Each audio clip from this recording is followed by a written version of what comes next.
तुम्हें तो शर्म नहीं आ रही होगी ना? हाँ, पर मुझे बहुत आ रही है। तुम खुद को समझते क्या हो? ये छिचोरापन करने की क्या जरूरत थी? तुम्हें तो सब मजाक लग रहा है ना? हाँ, कोई काम करना चाहते भी हो या फिर तुम ऐसे? पता है मनी तुम्हारे लिए दिन रात मरते रहता है, सिर्फ तुम्हारे लिए। पैसे ना कम पड़ जाए इसलिए डबल शिफ्ट काम करता है। एक मिनट रुको। जानते हो ये क्या है? हमारे घर के डुप्लीकेट पेपर्स। ओरिजिनल पेपर्स नहीं है हमारे पास। जब 19 साल तक जिंदा लाश बनकर लेटे हुए थे ना, तब तुम्हें जिंदा रखने के लिए इस घर को गिरवी रखना पड़ा। और अब हम लोग लोन चुका नहीं पा रहे हैं। किसी भी दिन ये घर हमसे छीन सकता है और हम सड़क पर आ जाएंगे। ये घर हम दोनों का सपना है। हमारे 2 बच्चे हैं, हमें उन दोनों का भविष्य बनाना है। इस हालत में सड़कों पर भटकते हुए वो अपना करियर किस तरह बना पाएंगे? और इस बर्बादी का और कोई जिम्मेदार नहीं है, सिर्फ तुम हो। तुम इसे देख रहे हो? जन्म से लेकर आज तक इसने किसी से बात ही नहीं की, पता नहीं क्यों। इसे ऐसे देखती तो दिल छल्ली हो जाता है। और मेरे पति इसके लिए हर साइकियाट्रिस्ट के पास भागते फिरते, सिर्फ इसी उम्मीद में कि ये किसी से बात कर सके। अगर लड़का 20 साल का हो जाए और पेरेंट्स से पैसे मांगे तो शर्म आती है उसे। तुम तो 34 साल के हो गए, फिर भी शर्म नहीं आती। मैं बात कर रही हूँ ना, इससे बीच में मत बोलिए आप। जानते हो 19 साल से वो तुम्हें क्यों झेल रहे हैं? जानना चाहोगे? हाँ, क्योंकि तुम मेरे भाई हो, बस यही एक वजह है। अब मेहरबानी करो और अपने लिए जॉब ढूंढ लो। पता नहीं तुम कोमा से बाहर ही क्यों निकले।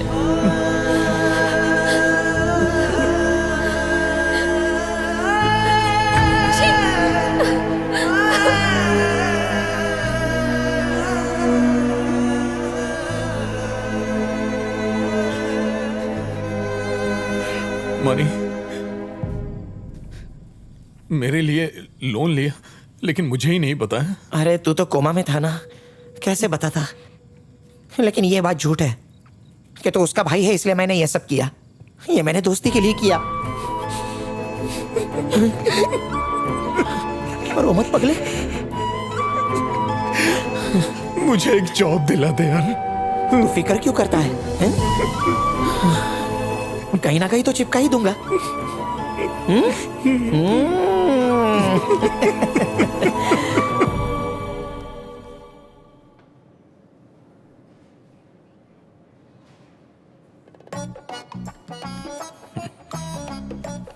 कॉलेज के बाद फोटो नहीं खिंचवाई?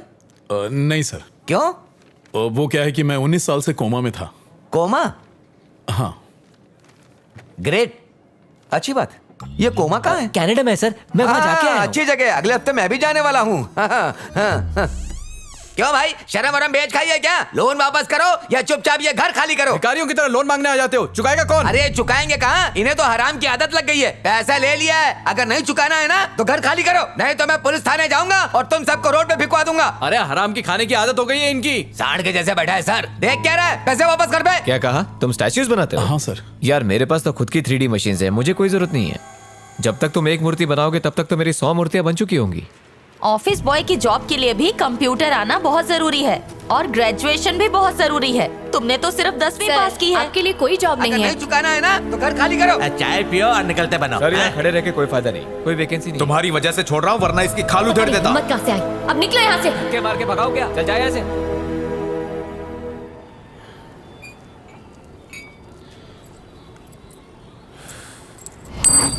ये 4 रुपए ले और बाकी पैसे वापस कर। हाँ? ये क्या चिल्लर पकड़ा रहा है? 20 रुपए की तो चाय पी गया और 15 रुपए सिगरेट के हैं। भिखारी समझा है क्या? अरे 35 एक रुपए मिनट, के एक 4 मिनट, रुपए पकड़ा रहा है। मैं दे रहा हूँ, मैं देता हूँ। दिमाग अरे ये लो सटक भाई, गया ना क्यों तब? फोन चला रहे हो? ये लो।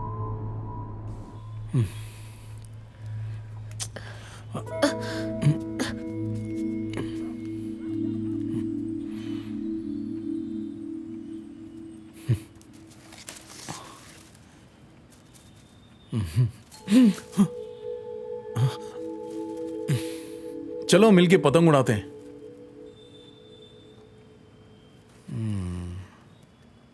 उसकी नौकरी का क्या हुआ?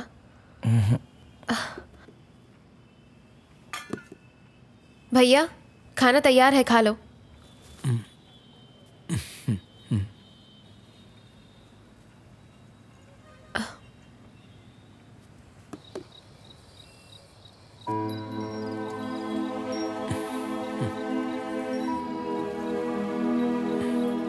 मुझे माफ कर दो प्लीज। अरे नहीं, ऐसी कोई बात नहीं है। नहीं नहीं, मुझे सच में ऐसा नहीं करना चाहिए था। सो सॉरी भैया, सॉरी। सॉरी क्यों कह रही हो? तुमने कुछ भी गलत नहीं कहा था। मैंने तुम्हें बहुत तकलीफ दी है। दुनिया में हर कोई डॉक्टर, इंजीनियर, सेल्समैन या फिर ड्राइवर है, लेकिन मैं कुछ नहीं हूँ, किसी काम का नहीं। ऐसा मत सोचो भैया, तुम सच में बहुत टैलेंटेड हो। देखना तुम्हें अच्छी नौकरी जरूर मिलेगी। अपने भांजे के लिए एक बिस्किट तक नहीं खरीद सकता, चाय भी 10 रुपए की आती है। भैया मैं तुमसे एक बात कहूँ, पर प्लीज बुरा मत मानना। हाँ बोलो ना। मेरी एक फ्रेंड है, उसने एक म्यूजियम बताया जहाँ वॉचमैन का पोस्ट खाली है, तो तुम करोगे क्या? ठीक है।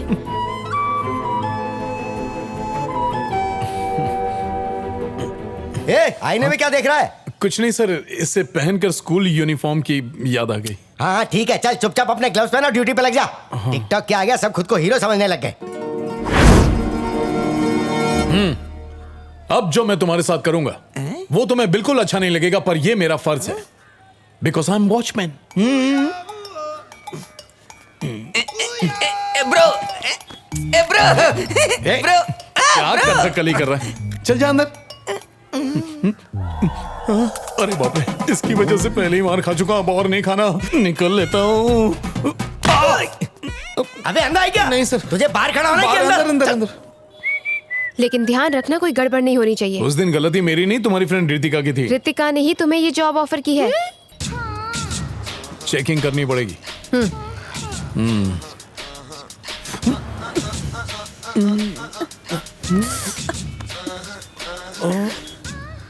बस अब बहुत चेक कर लिया। हाँ? अभी कहाँ, अभी तो नीचे ही चेक किया, मुझसे ऊपर दूर रहो बाकी है। नहीं, ज्यादा टाइम नहीं लगेगा। तुम्हें चेकिंग सिर्फ मर्दों की करनी है, चलो जाओ। खुद तो कंफ्यूज है और मुझे भी कंफ्यूज कर रहे हैं। अब एक मिनट। क्या है, फिर से चेक करना है मुझे? नहीं नहीं, वो बात नहीं है। दरअसल म्यूजियम में पेंटिंग्स लाखों करोड़ों में बिकती हैं। मैंने स्कूल में बहुत सारी ड्राइंग्स बनाई थी, इन्हें देखकर इनके दाम बताइए ना। इसके 20 रुपए मिलेंगे। 2 वड़ा पाव, इसके 20, 2 समोसा पाव, इसके 10, एक चाय। टोटल हो गए 50 रुपए। आर्टिस्टिक सेंस के बारे में सुना है कभी? देखो उस दीवार पर, पूरे 50 लाख की है। इससे भी आर्ट कहते हैं। हाँ सुनिए, उस दिन का गुस्सा आप मेरी पेंटिंग पर निकाल रही हैं क्या? ऐसा नहीं है, देखो सुनो। हाँ। एक्चुअली उस दिन मैं तुम पर गुस्सा थी, लेकिन बाद में सुरभि ने तुम्हारे बारे में सब बताया। मैं दावे से कह सकती हूँ मेरा भाई ऐसा नहीं है। Thank you and sorry. तो इसलिए मैंने तुम्हारी मदद करने की सोची। तुम अच्छे इंसान हो, इसलिए तुमसे मिलने आई। पर तुम बच्चों वाली पेंटिंग्स दिखाकर बेचने को कहोगे तो दुनिया जोकर कहेगी। वो तो हर कोई कहता है। मेरी वजह से सुरभि को घर गिरवी रखना पड़ा। अब उसे छुड़ाने के लिए मुझे कुछ न कुछ तो करना पड़ेगा ना। ओह, पर वो ड्राइंग्स वाकई बहुत बकवास थी। हाँ ठीक है। ए, रुको रुको रुको, मुझे पहले से ही तुम पर शक था। चलो चलो हाथ ऊपर करो, अरे मुझे चेकिंग मैंने करनी है। कुछ नहीं किया, बिल्डिंग में चोरी हुई है, जाके देखो। क्या?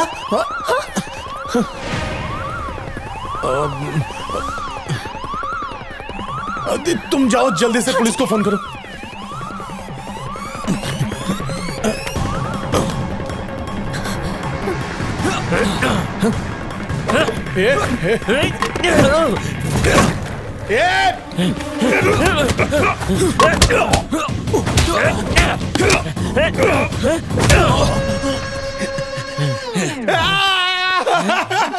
तुम लोग बचोगे नहीं, पुलिस आ रही है कि नहीं? हाँ, आ रही है। Cool man.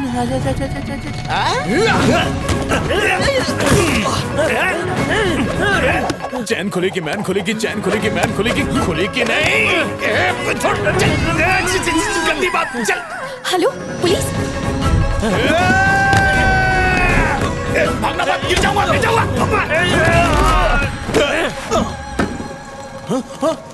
अबे ट्रेडमिल नहीं है, रुक रुक। अरे छोड़ छोड़, जल्दी छोड़।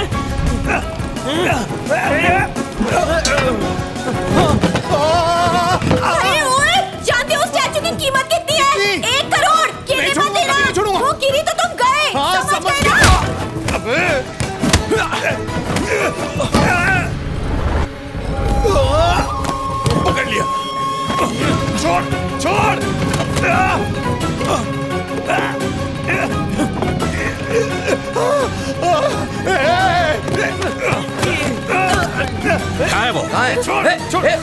पकड़ो पकड़ो ले जाओ, पकड़ो ले जाओ अपने गाँव चलो, वालों ले को। चलो, ले ससुराल चलो। लेके ए, जाओ उठ, इनको, चल, चल, छोड़ो, चल। चोर कहीं का, चल। बाल बाल बच गए। ये जाती तो करोड़ों का नुकसान हो जाता। रॉयल फैमिली की अमानत है ये। इसके मालिकाना हक के लिए कई लोगों ने पिटिशन डाल रखी है। इसे देखोगे ना तो होश उड़ जाएंगे।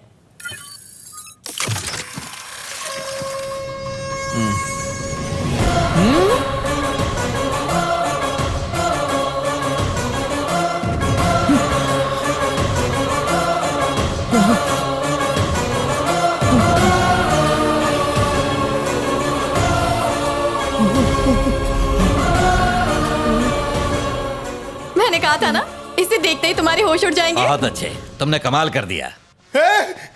ये तो वही मूर्ति है जो मेरे पापा ने दी थी। अरे ये रुक जाओ। क्या कर रहे हो? छोड़ो इसे। अरे अरे रोको इसे, क्या कर रहे हैं? अरे मेरी है, मैं इसे किसी को नहीं दूंगा। छोड़ो। हाँ करेक्ट है, ये तो हमारी ही मूर्ति है। मतलब तुम्हारी फैमिली रॉयल फैमिली है? ये कब हुआ? ज्यादा शौक होने की जरूरत नहीं है। ये वो इतिहास है जिसे ना जानो तो ही बेहतर है। हमारे पूर्वज राजा महाराजाओं से जिंदगी जिया करते थे और तुम्हारे पापा, उनकी तो बुद्धि भ्रष्ट थी। विरासत में मिली सारी चीजें उन्होंने दान कर दी, पर उन्होंने अपने उसूल कभी नहीं छोड़े। सत्यवादी हरिश्चंद्र के पुत्र थे ना। ये क्या किया पापा? थू कंगाल ससुर,